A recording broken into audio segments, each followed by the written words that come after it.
sama dengan Yang Berhormat mantan menteri tentang piecemeal, saya rasa we are on the same page. Kita teruskan kerja-kerja itu. Saya dah sebutkan tadi bahawa bezanya ialah kerana ini program baru. Ya, bezanya ini bukan jentera propaganda. So tolonglah jangan sebut jasa, sebutlah dia sebagai JECOM. Berapa kurang daripada 85.5 juta, saya rasa ini sedang dibincangkan. Ya. Kemudian betul kita ada banyak Yang Berhormat agensi, tetapi kekurangannya pun sama. Beberapa hari yang lepas saya buat mesyuarat dengan semua agensi yang terlibat dengan penerangan. Kita ada 3 komponen kerja penerangan ini: analisis, penyelesaian atau solutions dan pelaksanaan. Analisis dan solution itu sangat kurang.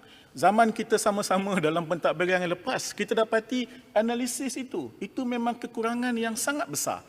Pelaksanaan, saya sebut 2 saja yang saya dah minta KSU yang baru ni tolong cari timnya. Satu ialah tim storyteller.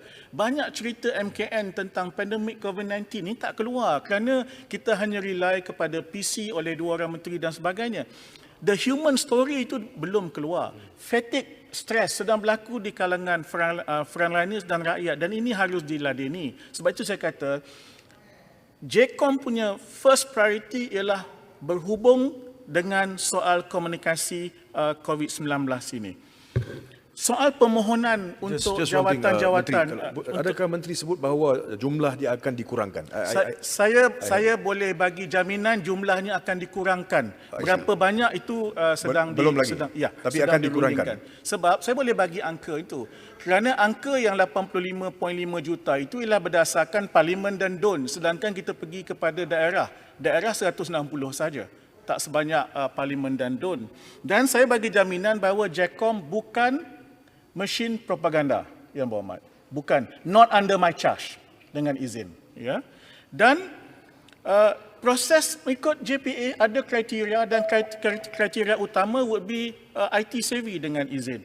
Dan saya bagi jaminan ketua pengarah dan timbalan ketua pengarah tidak akan dilantik daripada orang politik. Dia harus kombinasi profesional dan pegawai tadbir yang baik dan bersasiah. Menteri, bolehkah Menteri bagi jaminan bahawa semua jawatan dalam jasa itu bukan lantikan politik oleh parti-parti politik, tetapi based on permohonan kepada kementerian, bukan daripada nomination daripada parti-parti politik? Boleh Menteri bagi jaminan? Siapa nak nominate, saya tak boleh halang. Tetapi kemasukan dan rekrutmen itu harus mengikut.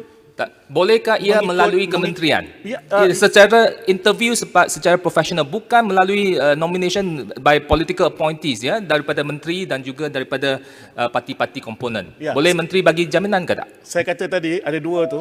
Siapa nak nominate saya tak boleh halang, tetapi ia harus melalui proses permohonan temuduga yang telus mengikut lunas-lunas peraturan yang ditetapkan oleh